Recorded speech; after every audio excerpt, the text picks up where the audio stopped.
እንግዲህ በሰላም አውለኝ ብሎ ውሃውን ሊጠጣ ነው። ምስትየው ከለከለችው።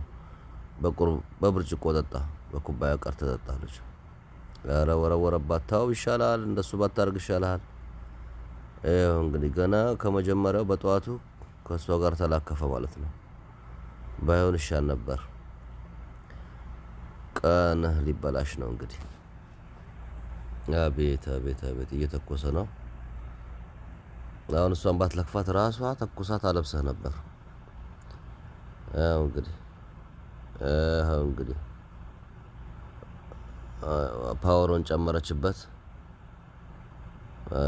ከፍተኛ አደረገችው አውቃ እንደሚስም በቃ ምንም አያውቅም እሱ። ሊተኩስ ምን ሆና ነው ይላል። ተኩስ፣ አዎ ተኩስ፣ አዎ ተኩስ። አቤት